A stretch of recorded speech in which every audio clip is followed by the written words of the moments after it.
भाइको बोली सम्झनेले सम्झनु है साथी भाइको बोली आज स्कुल जाम भन्ने दिन आउने छैन भोलि आज स्कुल जाम भन्ने दिन आउने छैन भोलि। धन्यवाद कार्यक्रम सञ्चालकज्यू।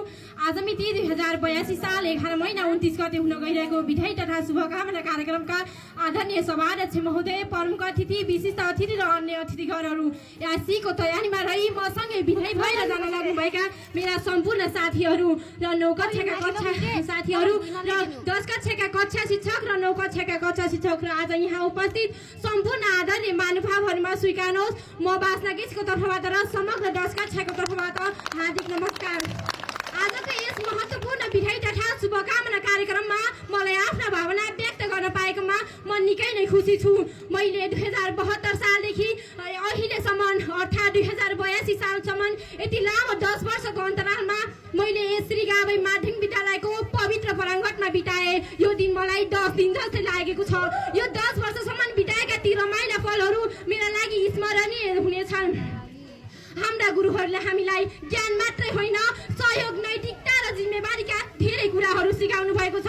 यसका लागि म सम्पूर्ण शिक्षकहरूप्रति एकदमै धन्यवाद व्यक्त गर्न चाहन्छु। हाम्रा शिक्षकहरूले हामीलाई सही बाटोतर्फ देखाउनु भयो, सधैँ हाम्रो भविष्यलाई उज्यालो पार्नका लागि धेरै नै कोसिस गर्नुभयो। त्यसका लागि म सम्पूर्ण शिक्षकहरूप्रति धेरै नै आभारी रहनेछु।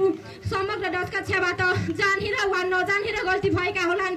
साथीले आफ्नै साथी सम्झी र शिक्षकहरूले आफ्नै विद्यार्थी सम्झी माफ गरिनुहुनेछ भन्ने मैले पुनः आशा गरेकी छु।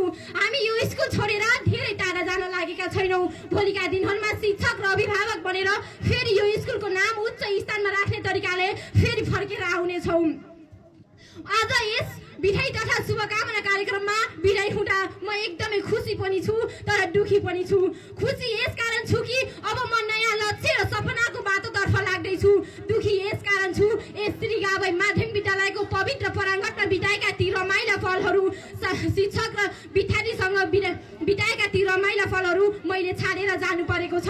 म भविष्यमा जहाँ रहे पनि यस श्रीगावै माध्यमिक विद्यालयको नाम उच्च स्थानमा राख्ने कोसिस गर्नेछु र आउँदै गरेको 2082 को एसीमा आफूले सकेको कोसिस गरेर यस श्रीगावै माध्यमिक विद्यालयको नाम उच्च स्थानमा राख्नेछु भन्दै मेरा भनाइ यही अन्त्य गर्न चाहन्छु। हस्त धन्यवाद।